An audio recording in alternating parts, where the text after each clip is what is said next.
So each time I get to define digital transformation, I start by asking the question, digital transformation of what? So what you see with digital transformation is that digital technology is really central, but at the end of the day, you see organizations beginning to shift in their value proposition. Digital technology begins to be one of the core elements of their value proposition. And gradually, you see the identity is not just the identity of these incumbent companies that has this traditional way of looking at things, but there's a digital valence in the way they operate, in the way they're being identified, as well as the products and offerings that they put forward.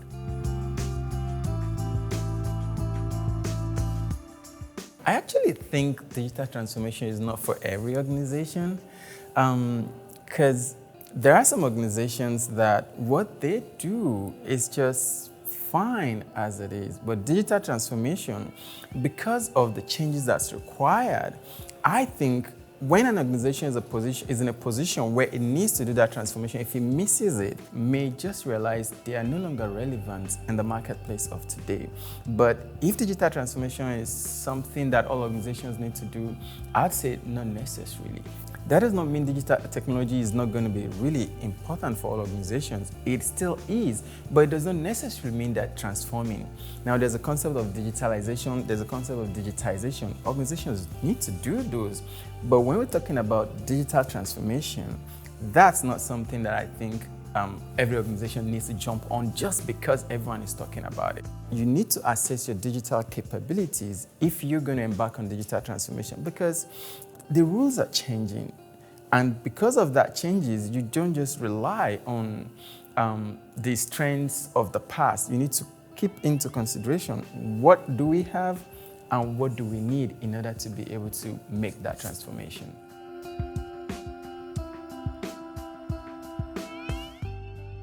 I think I would like to focus on what I call the road bumps or the hurdles. They are framed as hurdles or road bumps to highlight that there is a way forward. These are not roadblocks.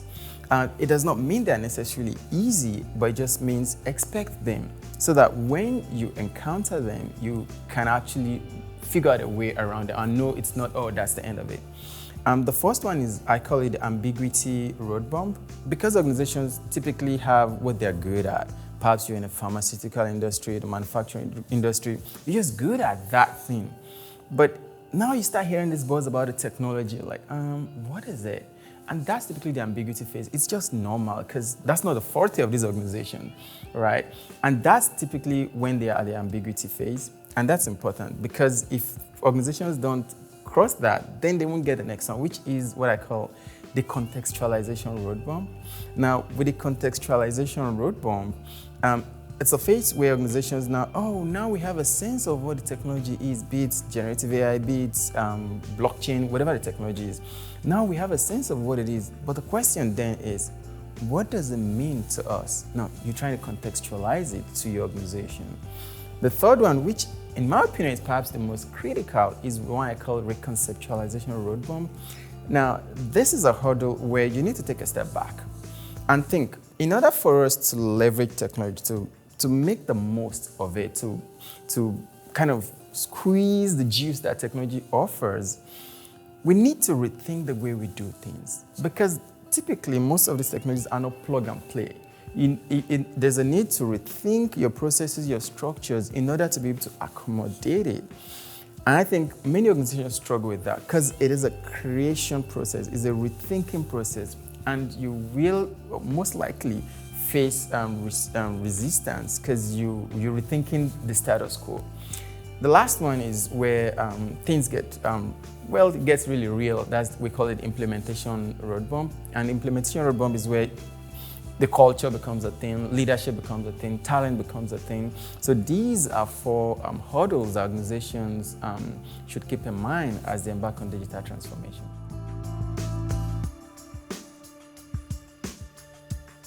Many organizations approach digital transformation as though it is another IT project. And that's where leadership becomes critical.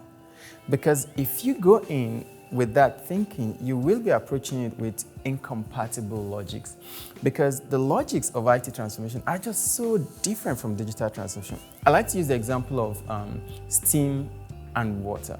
Now, with chemistry, we know they are both made of hydrogen and oxygen, right? So they're essentially the same thing.